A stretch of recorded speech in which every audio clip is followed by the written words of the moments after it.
नमस्कार विद्यार्थियों। भारतीय शासन और राज्य व्यवस्था का अध्ययन कर रहे थे। आज इसके अंतर्गत जो आरक्षण की व्यवस्था की गई है इसका हम अध्ययन करेंगे। भारतीय संविधान के अंतर्गत आरक्षण की व्यवस्था है। अनुसूचित जाति जनजाति के लिए और पिछड़े वर्गों के लिए भी आरक्षण की व्यवस्था है। यदि इसका इतिहास देखा जाए तो 1882 से जब हंटर आयोग ने ज्योतिराव फूले की जो सिफारिशों को माना था, उसके बाद से ये आरक्षण की व्यवस्था न सिर्फ स्वतंत्रता के बाद भारतीय संविधान में स्थान दिया गया, बल्कि स्वतंत्रता से पहले भी अंग्रेजी सरकार के द्वारा भी स्वतंत्र इसकी आरक्षण के विभिन्न मामलों को माना गया था। जैसे 1882 में हंटर कमीशन ने कुछ सिफारिशों को माना था ज्योतिराव फूले के अनुसार। उसके बाद 1909 का जो अधिनियम था, शासन अधिनियम, उसके अंतर्गत भी कुछ सिफारिशों को माना गया। 1919 के भारत शासन अधिनियम के अंतर्गत भी आरक्षण की व्यवस्थाओं को लागू किया गया था। 1935 के भारत शासन अधिनियम के अंतर्गत तो इन व्यवस्थाओं को और ज्यादा विस्तृत रूप दिया गया था। 1942 में अम्बेडकर ने इसके संबंध में एक बहुत बड़ा आंदोलन छेड़ा था, जिसके अंतर्गत अनुसूचित जाति जनजाति के लिए आरक्षण के लिए उन्होंने व्यवस्था करने के संबंध में एक आंदोलन किया था। स्वतंत्रता के बाद संविधान निर्माताओं ने यह सोचा कि अनुसूचित जाति और जनजाति के लिए विशेष प्रावधान संविधान के अंतर्गत ही कर दिया जाना चाहिए। जैसे दीनदयाल उपाध्याय ये मानते थे कि हमारा संविधान का जो उद्देश्य है वो अंतिम पंक्ति के भी अंतिम व्यक्ति के कल्याण का उद्देश्य होना चाहिए, और इसी बात को लक्ष्य करते हुए संविधान निर्माताओं ने संविधान के अंतर्गत अनुसूचित जाति जनजाति के लिए कुछ विशेष प्रावधान किए हैं। हालांकि दो तरह के विशेष प्रावधान देखने को मिलते हैं, एक राजनीतिक आरक्षण और दूसरा शैक्षणिक संस्थाओं के अंतर्गत सरकारी सेवाओं के अंतर्गत आरक्षण की व्यवस्था। राजनीतिक आरक्षण के माध्यम से उनको राजनीतिक शक्ति प्रदान करने की कोशिश की गई। शैक्षणिक और जो सेवाओं में आरक्षण प्रदान करके उनका सामाजिक और शैक्षणिक दृष्टि से उनका उत्थान करने की कोशिश की गई। भारतीय संविधान का एक लक्ष्य समानता की स्थापना है, और समानता को वास्तविक रूप से स्थापित करने के लिए आवश्यक है कि जो समाज के दुर्बलतर वर्ग हैं उनकी उन्नति के लिए कुछ विशेष प्रयास करके उनकी उन्नति का प्रयास किया जाना चाहिए। और इसी संदर्भ में भारतीय संविधान के अंतर्गत विभिन्न प्रकार के प्रावधान भी किए गए हैं। संविधान के अंतर्गत ये माना गया है कि जो वर्षों से पिछड़ी हुई जातियां हैं या दुर्बल जातियां हैं या ऐसे लोग जिन्हें कि अछूत समझा जाता है, जिनको स्पर्श करना उचित नहीं माना जाता है, वो समाज के अंतर्गत सामाजिक दृष्टि से, शैक्षणिक दृष्टि से, राजनीतिक दृष्टि से, आर्थिक दृष्टि से भी वो एक समाज का एक कटा हुआ वर्ग हो गया था।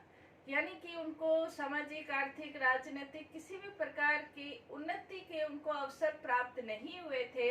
इसलिए उनको विशेष सुविधाएं देकर उनको समाज के दूसरे वर्गों के साथ उन्नति करने का या दूसरे वर्गों के साथ लाने का प्रयास संविधान के अंतर्गत किया गया। और जो विशेष उनके लिए सुविधाएं प्रदान की गई उन्हें आरक्षण का नाम दिया गया, कि उनके लिए राजनीतिक क्षेत्र में, सेवाओं के क्षेत्र में, शैक्षणिक क्षेत्र में कुछ विशेष सुविधाएं उनको प्रदान करके समाज की मूल धारा के साथ उन्हें जोड़ा जाए। और ये मूल धारा के साथ जोड़ने की जो प्रवृत्ति है, यही आरक्षण की प्रवृत्ति या आरक्षण के प्रावधान माने जाते हैं। भारतीय संविधान के अंतर्गत यदि हम देखें तो अध्याय 16 के अंतर्गत अनुच्छेद 330 से लेकर 342 तक जो 13 अनुच्छेद है, अध्याय 16 में 13 अनुच्छेद 330 से लेकर 342 तक, ये 13 अनुच्छेद, इसका शीर्षक ही यही है, कतिपय वर्गों के लिए संबंधित विशेष प्रावधान।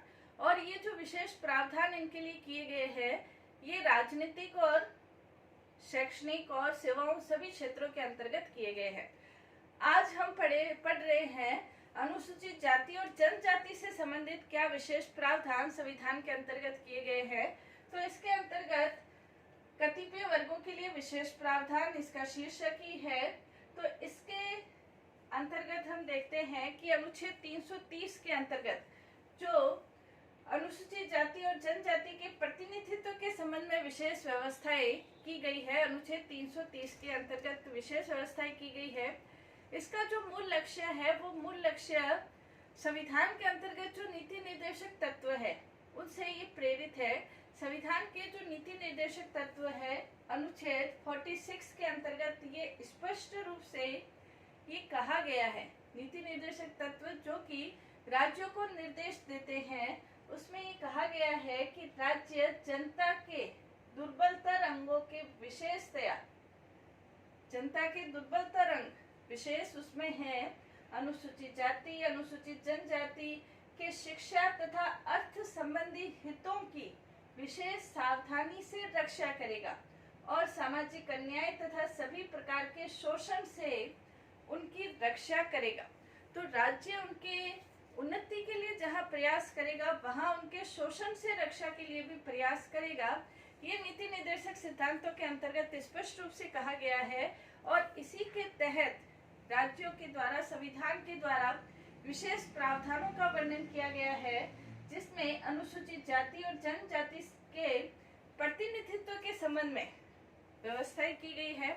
यानी कि लोकसभा के अंतर्गत और राज्यों की विधानसभाओं के अंतर्गत अनुसूचित जाति और जनजाति के लिए स्थानों का आरक्षण प्रदान किया गया है। अनुसूचित जाति और जनजाति से संबंधित व्यक्ति जो स्थान आरक्षित है वहां पर तो उम्मीदवार बन ही सकते हैं। इसके अलावा जो स्वतंत्र रूप से जो भी स्थान है उनके ऊपर भी वो अपने प्रत्याशी खड़े कर सकते हैं। यदि लोकसभा के अंतर्गत हम देखें तो लोकसभा में अनुसूचित 84 स्थान है तथा अनुसूचित जनजाति के लिए 47 स्थान आरक्षित है। हालांकि समय समय पर ये जो आरक्षण है इसको बढ़ाते रहा गया है, यानी कि इनके स्थानों को बढ़ोतरी की गई है। वर्तमान समय 84 और 47 के करीब इनके स्थान हैं। जब संविधान लागू हुआ था उस समय जो व्यवस्था थी वो 1960 तक के लिए व्यवस्था थी। 8वां संवैधानिक संशोधन हुआ था। 8वें संवैधानिक संशोधन के माध्यम से 10 वर्ष के लिए और इनके लिए ये व्यवस्थाएं बढ़ा दी गई, यानी कि 1970 तक ये व्यवस्थाएं कर दी गई। हर एक जो राजनीतिक पार्टी सत्ता में आती है वो हर एक राजनीतिक पार्टी हर एक 10 वर्ष के बाद उनके लिए प्रतिनिधित्व की जो आरक्षण की व्यवस्था है वो बढ़ाती रही है। यानी कि 70 से 80, 80 से 90, 90 से 2000, 2010, 2020, 95 संवैधानिक संशोधन के माध्यम से ये व्यवस्थाएं 2020 तक के लिए कर दी गई थी। और अभी वर्तमान समय दिसंबर 2019 में जो संवैधानिक संशोधन हुआ, 104वां संवैधानिक संशोधन के माध्यम से अब अनुसूचित जाति जनजाति के लिए प्रतिनिधित्व के आरक्षण की व्यवस्थाएं 25 जनवरी 2030 तक के लिए बढ़ा दी गई है। यानी कि 10 वर्ष तक के लिए जो व्यवस्थाएं थी वो अब लगातार बढ़ती ही जा रही है और उनको प्रतिनिधित्व देकर राजनीतिक दृष्टि से उनको शक्तिशाली बनाने की कोशिश की जाती है। अनुच्छेद 330 संसद के अंतर्गत, अनुच्छेद लोकसभा के अंतर्गत और अनुच्छेद 332 के अंतर्गत राज्य विधानमंडलों में इनके लिए प्रतिनिधित्व के संबंध में विशेष व्यवस्थाएं की गई है। दूसरा, इसके अंतर्गत अनुसूचित जनजाति और जनजाति के लिए जो सेवाएं हैं, यानी कि जो सरकारी और अर्ध सरकारी क्षेत्रों के अंतर्गत सरकारी सेवाओं में उनके लिए आरक्षण की व्यवस्था की गई है। साथ ही शैक्षणिक क्षेत्रों के अंतर्गत भी उनके लिए विशेष व्यवस्थाएं की गई है। शैक्षणिक क्षेत्रों के अंतर्गत जो विशेष व्यवस्थाएं हैं उसके अंतर्गत आयु में छूट के आधार पर और मिनिमम मार्क्स जब प्राप्त कर लेते हैं उनके आधार पर उनको शिक्षण संस्थाओं में प्रवेश मिल जाता है। हालांकि गृह मंत्रालय ने जो जारी अपना वक्तव्य किया था उसके अनुसार अनुच्छेद 335 के अंतर्गत अनुसूचित जाति के लिए 15% आरक्षण है और अनुसूचित जनजाति के लिए 7.2% आरक्षण की व्यवस्था की गई है सेवाओं के अंतर्गत और शैक्षणिक संस्थाओं के अंतर्गत। जो विधानमंडल और लोकसभा के अंतर्गत जो प्रतिनिधित्व की व्यवस्थाएं हैं और सेवाओं में जो प्रतिनिधित्व की व्यवस्थाएं हैं, उसमें मूलभूत अंतर ये है कि सेवाओं में और शैक्षणिक संस्थाओं में जो आरक्षण की व्यवस्था है उसके लिए कोई समय सीमा निर्धारित नहीं है। इसके बारे में संविधान ये कहता है कि जब तक कि ये दुर्बलतर अंग संविधान इस भारत के लोगों के मूल धारा में शामिल नहीं हो जाते तब तक उनके लिए आरक्षण की व्यवस्थाएं हमेशा चलती रहेगी। तो ये इस प्रकार की व्यवस्थाएं की गई है। अनुसूचित जनजाति के लिए अनुच्छेद 338 के अंतर्गत एक राष्ट्रीय आयोग की भी नियुक्ति की गई है। 338 में जो राष्ट्रीय आयोग की नियुक्ति की गई है, उनके यदि वर्तमान अध्यक्ष देखें तो डॉक्टर नंद कुमार साय जी इनके वर्तमान अध्यक्ष है। और राष्ट्रीय आयोग का जो प्रमुख कार्य होता है वो ये है कि अनुसूचित जाति जनजाति से संबंधित किसी भी प्रकार के उनके कल्याण से संबंधित, उनकी हितों की रक्षा से संबंधित ये कार्य करता है आयोग। और ये जो मेन आयोग है इसके अध्यक्ष के अंतर्गत या उसके नेतृत्व में क्षेत्रीय आयुक्तों की भी नियुक्ति की जाती है और ये विभिन्न प्रकार के क्षेत्रों में रहते हुए अनुसूचित जाति जनजाति के आरक्षण के संबंध में ये विभिन्न प्रकार की व्यवस्थाओं को देखते हैं। यानी कि उनके ऊपर किसी भी प्रकार की अन्याय अत्याचार अगर हो रहा है तो ये आयोग उनको अन्याय अत्याचार से मुक्ति दिलाने का कार्य करता है। और इसके लिए ये सबसे विशेष बात ये है कि इसके लिए ये किसी भी प्रकार के कदम उठाने की उन्हें छूट प्रदान की गई है। और संविधान संशोधन के माध्यम से, यानी कि 66वां जो संवैधानिक संशोधन हुआ था उसके अनुसार अनुसूचित जाति जनजाति के जो आयोग है उसे संवैधानिक दर्जा भी प्रदान कर दिया गया है। यानी कि इसके संबंध में वो जो भी कदम उठाना चाहे उठा सकता है। नेक्स्ट इसके अंतर्गत अनुच्छेद 340 के अंतर्गत जांच आयोग की नियुक्ति का भी प्रावधान है। जांच आयोग दो प्रकार से कार्य करता है। एक वो कार्य करता है कि अनुसूचित जाति जनजाति के कल्याण के संबंध में किस प्रकार की व्यवस्थाएं की जा सकती है और इसके संबंध में ये राज्य सरकारों को निर्देश दे सकता है।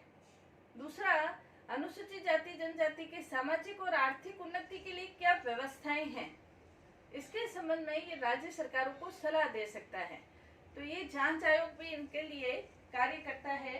दूसरा, इसके अंतर्गत अनुच्छेद 275 जो कि राज्य सरकारों को अनुदान से संबंधित है, तो इस संबंध में ये भी व्यवस्थाएं हैं कि राज्य सरकारों को आयोग को विशेष अधिकार देता है। इसी प्रकार राज्यों के अंतर्गत बिहार है, मध्य प्रदेश है, उड़ीसा है, इन राज्यों के अंतर्गत इन अनुसूचित जाति जनजाति से संबंधित व्यक्तियों के कल्याण के लिए एक विशेष मंत्री की नियुक्ति करने का प्रावधान भी करता है।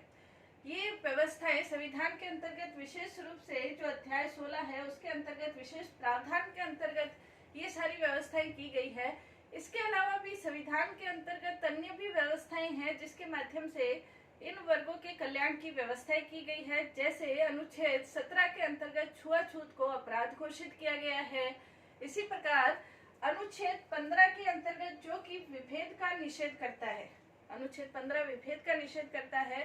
अनुच्छेद 15(4) ये कहता है कि इन वर्गों के कल्याण के लिए राज्य के द्वारा विशेष प्रावधान भी किए जा सकते हैं। यानी कि सार्वजनिक जो होटल है, सार्वजनिक कुएं है, तालाब है, सार्वजनिक स्थान है, पुस्तकालय है, पार्क है, होटल्स है, धर्मशालाएं हैं, मंदिर है, ऐसे सार्वजनिक स्थानों पर इन व्यक्तियों को, मतलब इस जाति के व्यक्तियों के साथ किसी भी प्रकार का कोई भेदभाव नहीं होगा।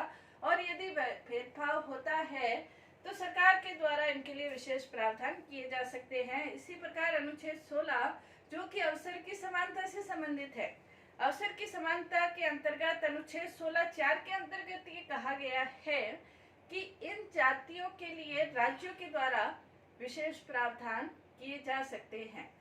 मतलब 330, 342 के अलावा भी संविधान के अंतर्गत कुछ और विशेष प्रावधान किए जा सकते हैं। अनुच्छेद 330 जहां लोकसभा में इनके प्रतिनिधित्व से संबंधित है, अनुच्छेद 332 राज्य विधानसभाओं में इनके प्रतिनिधित्व से संबंधित व्यवस्थाएं हैं। ये व्यवस्थाएं सारी संविधान के अंतर्गत की गई है, अनुसूचित जाति जनजाति के कल्याण से संबंधित। मुश्किल ये होती है कि संविधान के अंतर्गत जो आरक्षण की व्यवस्था है या जिस उद्देश्य के लिए आरक्षण दिया गया था, यानी कि समाज के दुर्बल अंगों के विकास के लिए जो आरक्षण दिया गया था, क्या वास्तव में इन जातियों का विकास हुआ? क्या वास्तव में ये जातियां मुख्य धारा के साथ जुड़ी? ये सबसे महत्वपूर्ण प्रश्न आज भी बना हुआ है।